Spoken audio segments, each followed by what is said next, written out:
They say that when you get to my age, I turned 82 last winter, you become invisible. You become a shadow in the grocery aisle, a nuisance on the bus, a forgotten name in a contacts list. For the last decade, after my husband Arthur passed and the children moved to America and Australia, my life has been a long, silent wait. I was living in the waiting room, just counting down the days until the inevitable, terrified of what lay on the other side of the dark. I had resigned myself to a grey existence. My world was the four walls of my flat in East London, the ticking of the clock on the mantelpiece, and the television that droned on just to break the silence.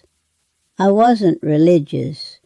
We went to church for weddings and funerals, but God was a distant concept, someone who lived in the ceiling and didn't concern himself with tea and toast.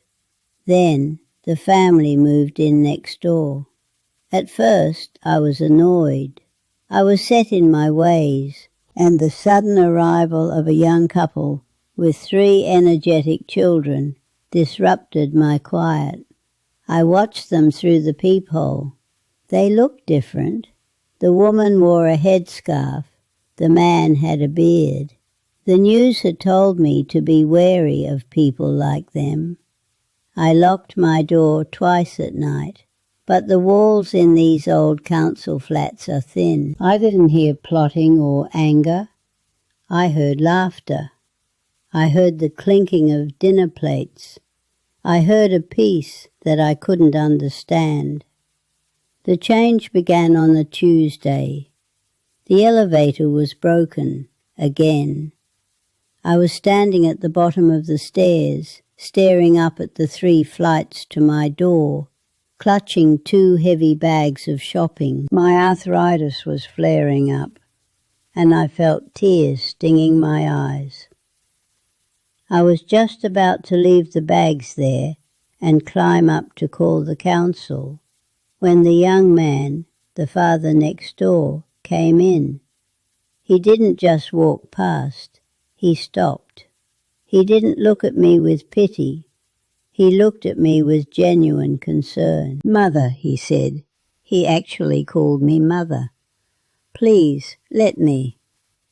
Before I could protest, he had the bags in his hands. He walked slowly, matching my painful pace, step for step, not rushing ahead. When we got to my door, I tried to offer him £5. He looked horrified. He smiled, a warm, radiant smile, and said, "No, please. In our faith, serving the elders is a blessing. You are doing me a favour by letting me help you." I sat in my armchair for an hour afterwards, staring at the £5 note. A blessing? I was a grumpy old woman who glared at his children. How was I a blessing? That was the crack in the dam. Over the next few months, the invisible wall between us crumbled.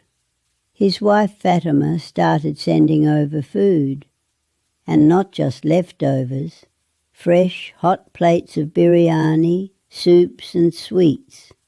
She would knock and stand there with her toddler, asking if I had taken my medicine, asking if I was warm enough. One afternoon I invited Fatima in for tea. I had to ask. "Why?" I demanded, my voice shaking a little. "I am not your grandmother. We don't share a bloodline. We don't share a culture. Why do you treat me like this when my own children haven't called in 3 weeks?" Fatima took my wrinkled hand in hers. Her skin was warm. She told me that in Islam, the neighbour has rights so sacred that the Prophet Muhammad thought he would have to include the neighbour in his inheritance. She told me that paradise lies at the feet of mothers, and that honouring the elderly is a way to honour God. God. There was that word again. But the way she spoke of him wasn't distant. It wasn't the man in the ceiling. It sounded like a friend, a protector. I began to listen. I mean, really listen. In the early hours of the morning, usually around 4 a.m., when my insomnia was at its worst, I would hear a sound coming from their flat. It was a low, melodic humming. One night I pressed my ear to the wall. It was the husband praying. I didn't understand the Arabic words, but the vibration.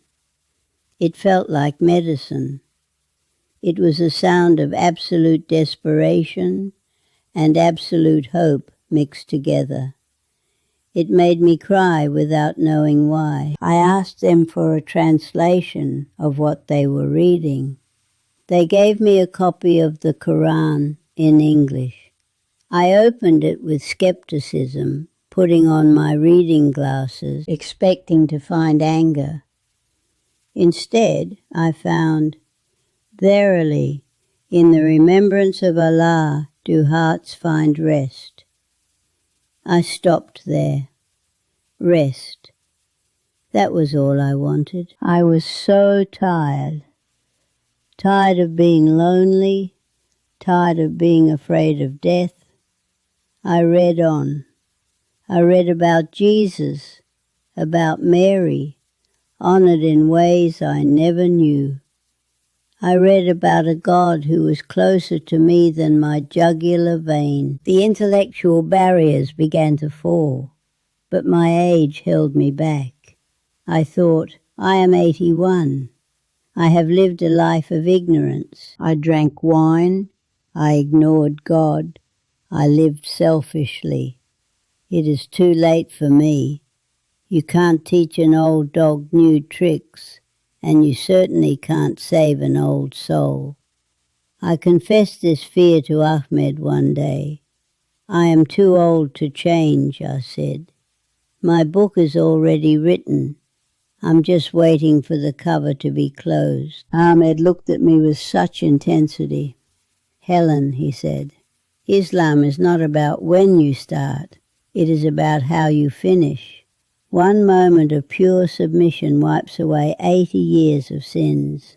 It turns them into dust. If you take one step toward Allah, He comes to you running. It is never, ever too late until your last breath leaves you. He told me the story of a man who killed 99 people and was still forgiven. Surely I wasn't worse than him. For weeks I wrestled with it. I looked at my life, the empty photos on the wall, the silence. Then I looked at the peace in my neighbor's home. I realized that I wasn't afraid of dying anymore. I was afraid of dying without knowing who I was returning to. One Friday morning, I washed myself. I put on a long dress and a scarf I had bought years ago and never wore. I knocked on their door. "Take me," I said. They drove me to the mosque. I was terrified. A white elderly woman in a wheelchair. Would they stare? Would they judge? But as I entered the women's section, I saw smiles. Young girls made space for me. Women my age nodded in respect. I sat there, and with a trembling voice, I repeated the words after the Imam. Ashhadu an la ilaha illa Allah. I bear witness that there is no God but Allah. Wa ashhadu anna Muhammadan Rasulallah. And I bear witness that Muhammad is his messenger. It is hard to describe what happened next physically. It wasn't a lightning bolt. It was a release.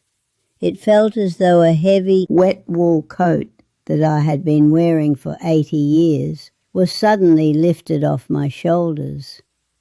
I felt light. I felt clean. For the first time in decades, I felt like a newborn. The women hugged me. They called me sister. Me, the invisible old lady, I had sisters. That was 2 years ago. I am 84 now. My health is fading. The doctors say my heart is weak and I probably won't see the next winter. But I want you to know I am not afraid.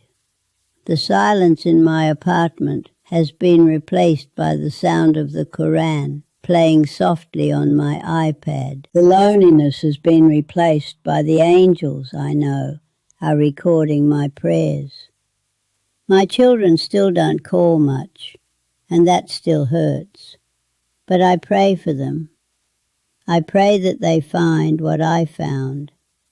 I used to look at death as a dark wall. Now I see it as a door that will open to meet the one who waited for me, the one who sent a kind neighbour to carry my grocery bags, just to guide my heart home. My name is Helen, and I surrendered to God in the twilight of my years. And let me tell you, the sunset is the most beautiful part of the day.